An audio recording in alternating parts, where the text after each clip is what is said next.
Bismillahirrahmanirrahim.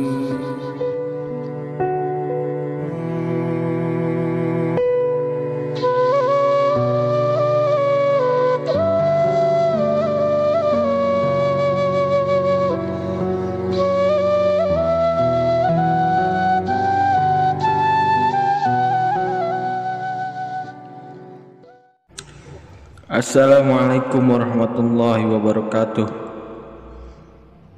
Sahabat beriman yang sama-sama mengharapkan ridhonya Allah Subhanahu wa ta'ala, kembali lagi kita untuk mendengar kisah-kisah sahabat radhiyallahu an.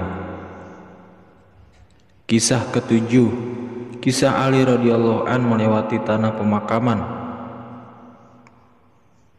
Kumail radhiyallahu an bercerita, pada suatu hari aku berjalan bersama Ali radhiyallahu an hingga tiba di sebuah hutan.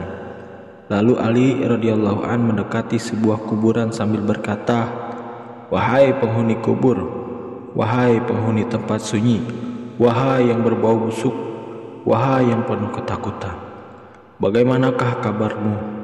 Kemudian ia berkata, "Adapun kabar kami di sini, hartamu telah dibagi-bagikan, anak-anakmu telah menjadi yatim, dan istri-istrimu telah menikah lagi.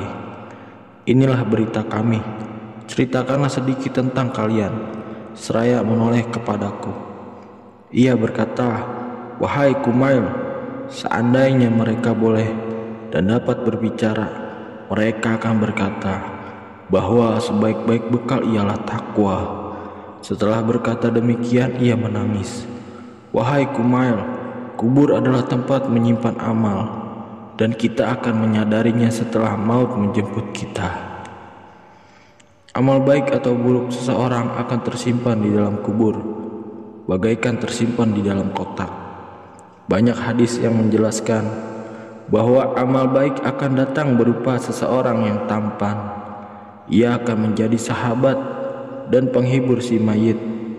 Sebaliknya, amal buruk akan datang berupa suatu yang buruk rupa, busuk, dan hanya akan lebih menyengsarakan mayit.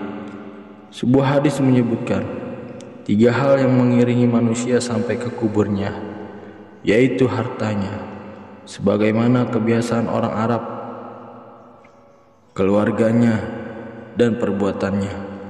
Harta dan keluarganya akan kembali setelah penguburan, dan yang tinggal bersamanya hanyalah amal perbuatannya. Suatu ketika Nabi SAW bertanya kepada para sahabatnya, "Tahukah kalian bagaimana perumpamaan kalian dengan sanak saudara kalian, harta kalian, dan amal perbuatan kalian?" Atas keinginan para sahabat, Nabi SAW bersabda, "Perumpamaan bagaikan seseorang memiliki 3 saudara. Menjelang kematiannya, ia memanggil saudara-saudaranya dan berkata, 'Saudara-saudaraku, kalian telah mengetahui bagaimana keadaanku ini. Maka bantulah. Apakah yang dapat kalian berikan kepadaku?' Saudaranya yang pertama menjawab, 'Aku akan menyayangimu. Aku akan mengobatimu, dan aku akan melayanimu segala keperluanmu.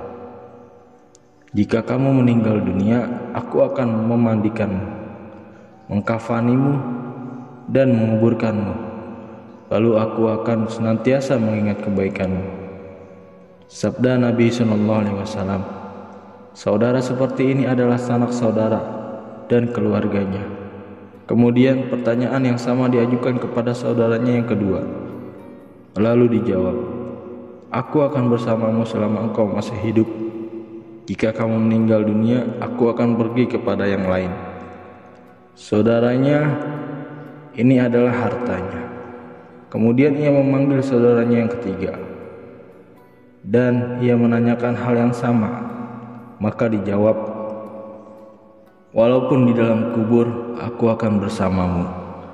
Akan kutenangkan hatimu jika akan dihisab, dan aku akan memberatkan amalan baikmu." Saudaranya yang ketiga ini adalah amal soleh. Sabda Nabi Shallallahu Alaihi Wasallam, sekarang sebutlah manakah yang menjadi pilihanmu. Para sahabat radhiyallahu anhu menjawab, ya Rasulullah, jelas saudara yang terakhir itulah yang kami pilih. Yang pertama dan yang kedua kurang bermanfaat. Allahu Akbar. Inilah salah satu kisah sahabat radhiyallahu anhu. Semoga apa yang kita dengar berkesan di dalam hati kita dan kita niat amal dan sampaikan. Assalamualaikum warahmatullahi wabarakatuh.